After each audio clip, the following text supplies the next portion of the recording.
Now, on 105.9 FM and streaming worldwide on the WMAL app, O'Connor and Company. Picking up right where we left off last time we spoke, we got to get right to it in 30 minutes. Antoni of Heritage about this trade deal with the European Union announced yesterday. Amazing. 8:05 Sean Spicer. It's Larry O'Connor with Julie Gunlock. And Julie, we got Joe diGenova in D.C. Look, you're looking at what I'm looking at. Look at all the things we have to talk about. I know. Ton of things to talk about. Good morning, Julie, and good morning, Joe diGenova. Thanks for being here. Good morning. Good morning. I want to talk about the continued fallout and revelations of the Russiagate hoax. Of course, mass media is not covering it, and they're not interested in this story because they were part of it. But we are hearing more. We heard from CIA Director John Ratcliffe that he's got some more documents that he's going to be releasing. Tulsi Gabbard has more backup to show that Obama directed this. As you've been saying, by the way, it should be noted for our listeners, for about 8 or 9 years now on this program, Joe. But as you assess this now, it appears to me, you tell me, you're the legal expert, that's why you're here, but it appears to me they certainly have John Brennan dead to rights, at the very least on perjury, as he said over and over again that the so-called Steele dossier was in no way included in the intelligence community's assessment. And not only is that a lie that he said under oath, but it appears, based on the paper trail in emails, that John Brennan actually overruled his career CIA analysts and forced them to use that Steele dossier.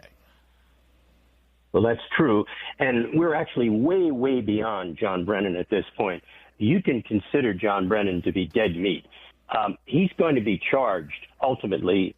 There is going to be a federal grand jury. There has to be under the circumstances we now face.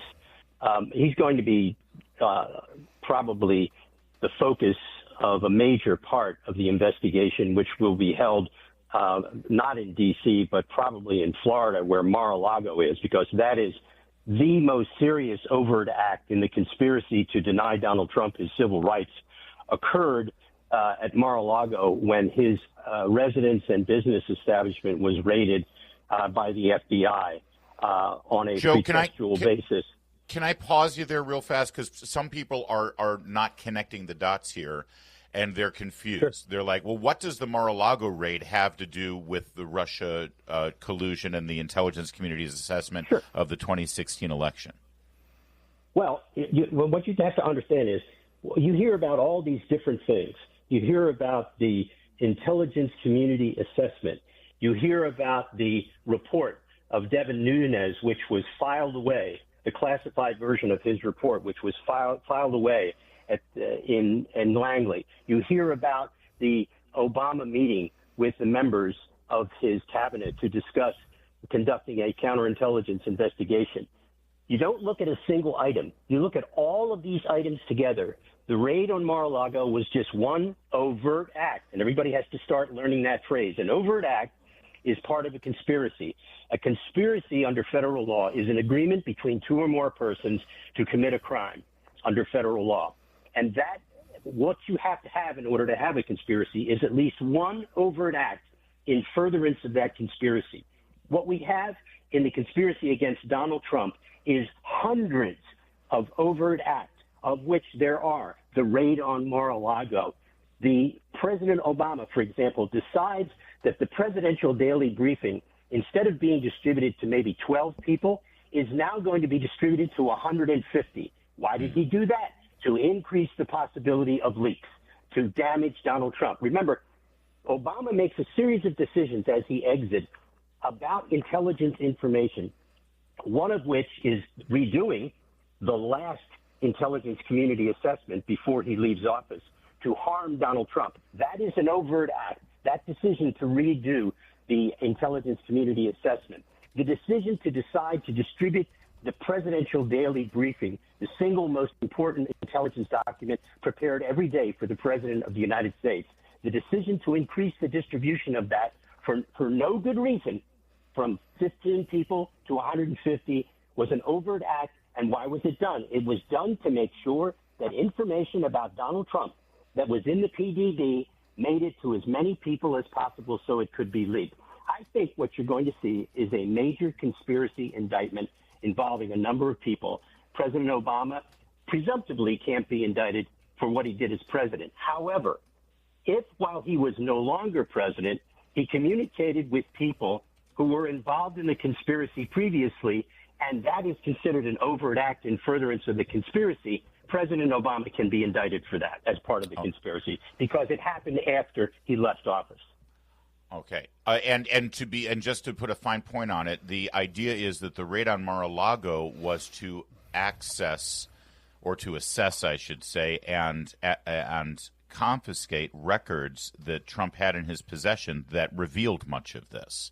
They were trying to go back and get that stuff from him, right? And they were trying to they thought he may have had a copy of the classified report by Devin Nunes, the one that was just unsealed the other day by Tulsi Gabbard. By the way, Tulsi Gabbard and John Ratcliffe are going to be releasing more detailed individual documents, which are being declassified right now at the Department of Justice, which will put much, much more meat on these bones. But for all these people and the Democrats that are saying this is all a show, this is a distraction, they have to say that because they don't have any choice, because this conspiracy is so big and so damaging to the Democratic Party that that's the only avenue they have. You'll watch, for example, the ranking minority member in the House Intelligence Committee was on television this morning talking about how this was all a distraction, that none of what you were hearing from Tulsi Gabbard was true, that John Ratcliffe didn't know what he was talking about. When you hear stuff like that, you know that these folks are bailing water out of the boat. Well, to say it's a distraction from Epstein is just so hilarious. We saw that with Kirsten Welker, with Lindsey Graham, et cetera, over the weekend. Joe, real fast, and because we do have other issues beyond this, although I think this is like the story. I actually have seen some people who I believe in good faith are trying to sort of sort through this and you know, are open to the idea that there was manipulation of intelligence data, et cetera, to harm Donald Trump. And I kid you not, I heard one of them say, okay, let's say that Obama and Comey and Brennan and Clapper, let's say they did what you're claiming they did, that they threw out one of the daily briefings that was in draft mode that said that Russia didn't affect the election and they weren't favoring Donald Trump, and then they decided to create this intelligence community assessment that said the exact opposite, that was fake and lied and said that Putin was trying to manipulate the election and succeeded in doing so to help Donald Trump. They say this, Joe, and then they literally say, but where's the crime? Is that a crime? Where's the crime? Can you answer that? Because honestly, some people are like, well, yeah, it's politics, but it's not a crime. That's criminal behavior, isn't it? It's theoretically it's politics, but it's also a crime. If, in fact, you organize yourselves, combine, and agree together to carry out official acts of the United States government to harm an individual, and in this case, to damage a presidential candidate, to damage a president-elect, and to damage a president who is now in office. Those acts against that individual are to deny him his civil rights, to conspire to interfere in an election, and a number of other crimes involving conspiracy. This isn't a simple crime. It started in 2016, and it goes on until today. It is a 9-year conspiracy, which has never ended. It is complex. It's going to be very difficult for people to understand. This is not guy shoots a gun at somebody on the street, person falls down, murder. This is the destruction of a human being and his family over 9 years for the purpose of obstructing the office of the presidency of the United States. A jury in this country is going to get to decide whether or not what Barack Obama and all those other people did was a conspiracy big enough to be a crime. In my opinion, it's not even a close call. This is the crime of the century. All right, more with Joe diGenova. Julie has a question about this as well, to follow up what Joe just said. And we've got some other things in the news, including apparently Mark Elias bankrupting Media Matters with legal fees, which is just glorious. We'll get to that in a moment. WMAL, making sense of the news. Live from the Home Paramount Pest Control Studios. Home Paramount, the leader in pest control since 1939.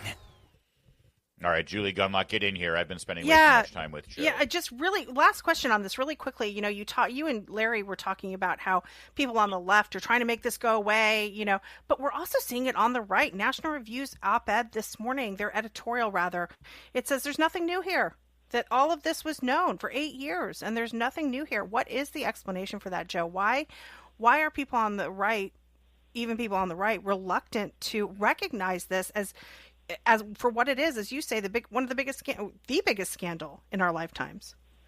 Well, first of all, this is not your mother's National Review. Let's face it. It has gone downhill over the years. But the issue is this. These folks don't want to deal with this. They want to move on. They want to deal with their issues. They don't care about Donald Trump. Well, you know what? I didn't care about Donald Trump either until I sat up and watched what was being done to him. As a former prosecutor, I looked at the available evidence on the public record in 2016, and it was abundantly clear to me that after Comey gave his famous news conference exonerating Hillary Clinton on July 5th, 2016, that was one of the overt acts in furtherance of the conspiracy. I said to myself right then, if they don't fire him, this is being done with a purpose. And, of course, they didn't fire him. Loretta Lynch was so compromised because of her relationship with Bill Clinton and her interference in the email server scandal against Hillary Clinton that she couldn't do anything with Comey. This is, the National Review and those people, history simply has to ignore the idiots. All right. That's a fair enough assessment.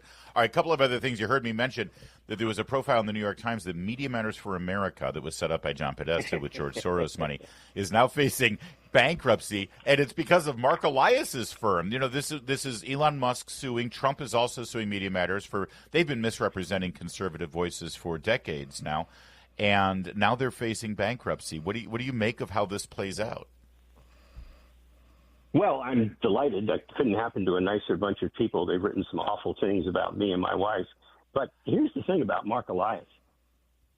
There's a man who needs to lawyer up. One of the fascinating things about his campaign against the conservative press through Media Matters and his defense of them is that when you go back and look at the history of all the actions undertaken by various people, Mark Elias and Norm Eisen's name pop up in every one of those. Every one of their actions is going to be scrutinized, I assume, by the upcoming federal grand jury. Just because you're a lawyer, as Donald Trump found out in the investigation of him by Jack Smith, he lost all of his lawyers. He lost the attorney-client privilege. The same thing is going to happen to Mark Elias and Eisen and all of these folks. They are going to be viewed by people who watch this as part of this process. And it's going to be very interesting to see. They're very creative lawyers. They have great resources at their disposal. I'm sure they will defend themselves vigorously, but I can't imagine that this case isn't going to touch on all these lawyers who did various things. For example, how did the E. Jean Carroll case get to be brought? What was the genesis of how that got to be brought? Who funded that litigation? Why was it brought? Who helped get the statute of limitations extended in New York so that case could specifically be brought? Remember, that statute of limitations in New York for rape victims and sexual assault victims was enacted out of the blue. And why did it happen? Mm-hmm. That sounds like George Conway might want to lawyer up, too. That's very fascinating, Joe. Joe, we also had on Friday, we talked about it, an executive order that President Trump has now put forth that is attempting to compel states to clean up the streets with regard to criminal vagrancy. And so, they call it the homeless crisis. But a huge percentage of those people living on the streets are either addicts or they're suffering from mental illness. And because of the laws with regard to forced hospitalization for people suffering from mental illness, this crisis has been allowed to fester. And not only does it debilitate Western civilization and make it a dangerous place for us taxpayers trying to walk the streets of our cities, but it's actually, by the way, really damaging to those individuals who need help. So what is the legal aspect here and perspective on forced hospitalization for people suffering from mental illness? What can and can't the state do against someone's wishes? Back in the 1970s and 80s, there was an organization called the Mental Health Law Project.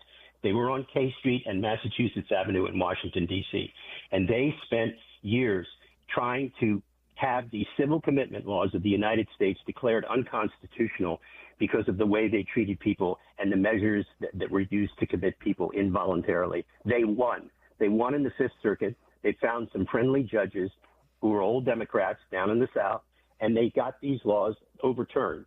States and cities had to rewrite their civil commitment laws. It made it almost impossible to get people off the streets. Those laws exist today. It's problematical. Civil commitment, obviously, in a free society should be a difficult task. You shouldn't be able to civilly commit anybody for anything. But you cannot ignore the fact that the homeless and the people out on the streets are definitely people with very serious problems, drug problems, mental health problems, depression problems, suicide problems. They have to be dealt with.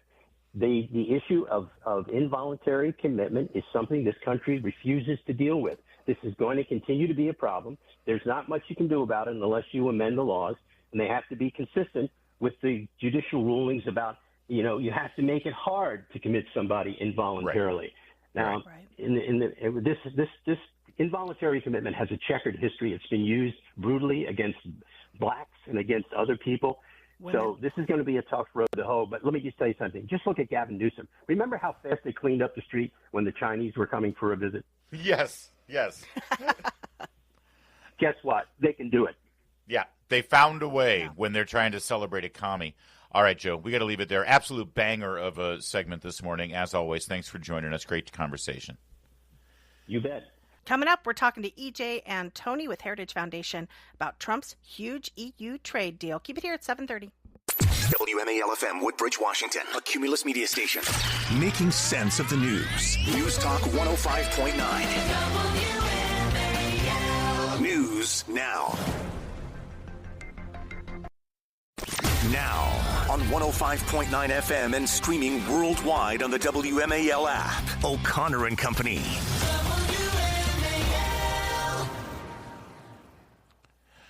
It's 7:37, O'Connor and Company. It's Larry and Julie Gunlock. Morning, Julie. Good Monday to you. Good morning. And coming up at 8:05, we're going to have Sean Spicer. But let's reflect on this announcement yesterday of a trade deal with the European Union. So I just want to congratulate you. I think it's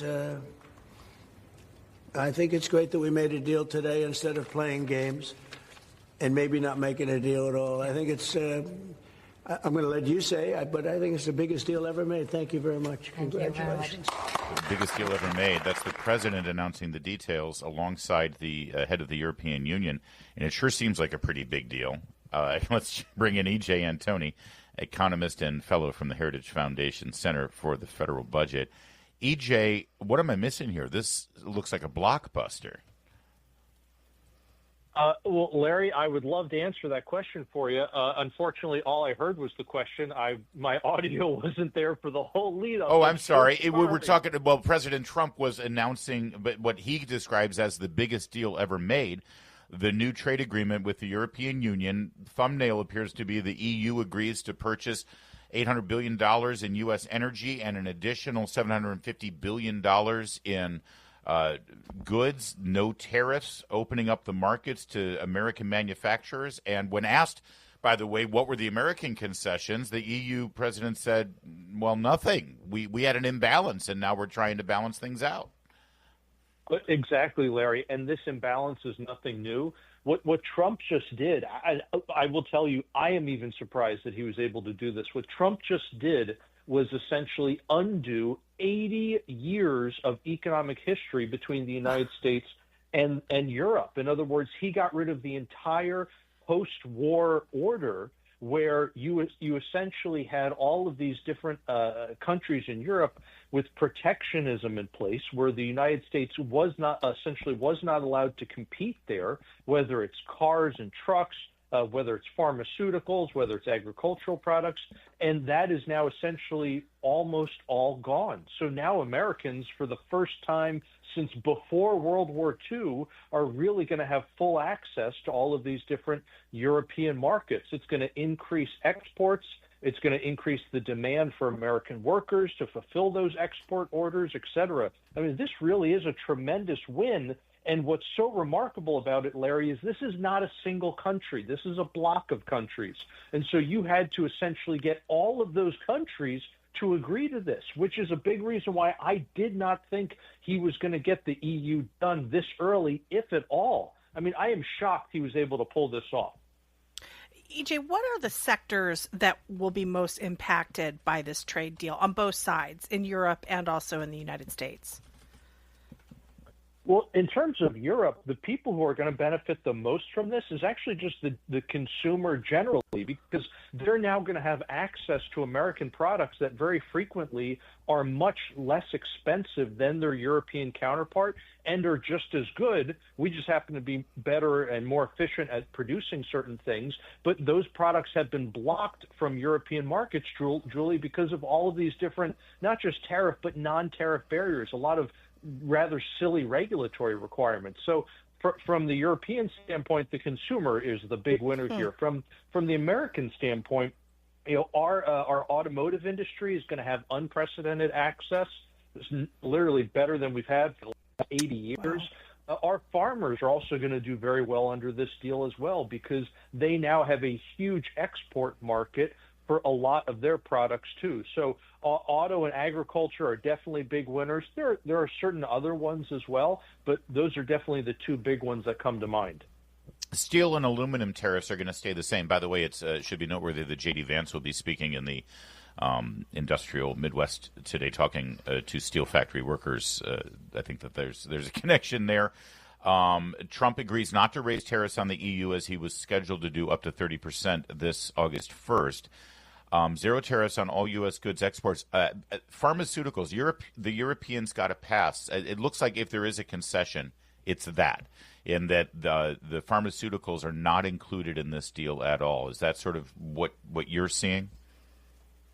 Well, we're actually seeing that, I think, more broadly, Larry, not just with EU, but if you look at several of the other deals that have been hammered out, like Japan, for example, there are certain things, whether it's pharmaceuticals, whether it's computer chips, that are being left to future negotiations, essentially. Okay. In other words, these things are so specific, and there are very specific concerns here, like with national security. We need, as 2020 showed us, we need to be able to produce certain pharmaceuticals at home, or at least with very, very close partners and neighbors. Right. And so when it comes to those very specific concerns, the president is saying, all right, we're going to get a general deal done, and then we're going to get these certain things done at a future date. Because, again, there's details that are specific to those products or to those manufacturing inputs. The imposition of certain tariffs and the threat of the imposition of larger tariffs obviously got us to reach this point. How do the Morton Friedmans of the world look at this? How are the free traders who have never seen a tariff that they'd ever liked, and people who have been screaming for months, tariffs are taxes, he's raising taxes on all of us. How do they now look back on this and reassess and say, oh, maybe this was actually a smart way to go? Well, Larry, one of the things that you have to understand with Trump is you should always take him seriously, but you need not always take him literally. Yeah, and very often and very often what President Trump does is he uses blunt instruments, not necessarily to achieve a goal, but to get a point across. And frequently that's enough in the end to actually achieve his goal. What he did with tariffs was essentially tell the rest of the world, you need us more than we need you. And if you really want to go toe-to-toe in a trade war, you're going to lose more than we will. Now, there are no winners in trade wars, let's be clear, but not everyone has to lose the same. And what everyone has realized is, okay, Mr. President, we don't want to have this fight. It will just destroy our economies. So we'll give in. We'll give you what you want. And in the end, everyone's actually going to be better off, because what Trump is achieving through all of this is not less free trade, but more free trade. And so I think what a lot of the anti-tariff folks and the quote-unquote free market folks miss in all of these discussions, Larry, is the fact that sometimes you need to take one step back to take two steps forward, and that's what the president is achieving here. Through all of these different means that look like they are anti-free trade, the president is actually achieving more free trade than we've had in literally 80 years.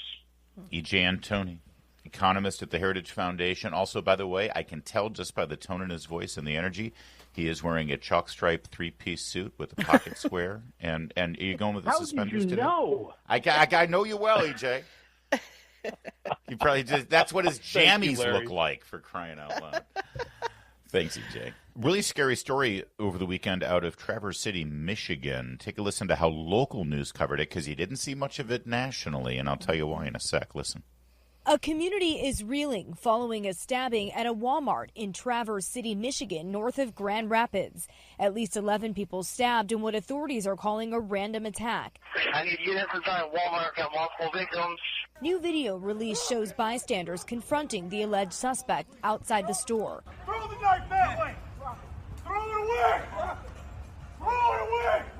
A man pointing a gun at the alleged suspect. Another man demanding he drop the knife, the camera then quickly panning to one of the victims. Officials say the attack erupted near the checkout area. The suspect, a 42-year-old male and Michigan resident. No motive has been determined. The suspect, who has been identified as 42-year-old Bradford James Gilly of Afton, Michigan, was arrested and transported to Grand Traverse County Jail, where he will remain pending formal charges and arraignment. So this guy, he lived near Traverse City, which is a huge vacation spot in the summertime, by the way. It's beautiful up there. As a child, we used to vacation in Traverse. I have a brother who lives in Traverse City. It's a gorgeous place. Pete Buttigieg lives there now.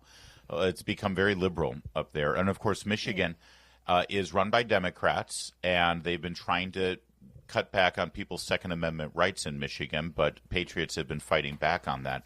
But you may have heard it.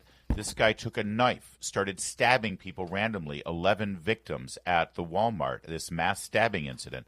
And how was he subdued? How was he stopped? A man who was legally carrying a firearm. Good guy with a gun. Good guy with a gun. And it's not getting any coverage. That's right. That's right. They won't cover anything. If this guy had had a gun and had shot 11 people, it would have been all over. But the fact that he had a knife, which, I mean, we see this in London all the time. They banned firearms, so people, terrorists use, and insane people and criminals use knives. And then these people literally cannot defend themselves. But here, they finally disarmed this guy because of a good guy with a gun. Very inconvenient narrative. And, by the way, this guy has a criminal history. He's been let out, you know, and they keep giving him, you know, not punishing them and not taking these things seriously. And at the same time, they don't want citizens to have guns, just like in England. And, by the way, what are they contemplating in England now? Knife control. We need laws about owning a knife and possessing a knife instead of actually going after the criminals and the criminal element. Or allowing people to defend themselves. And here, a person defended himself, saved people's lives, stopped this man. And tumbleweeds in the media. It's 7:53.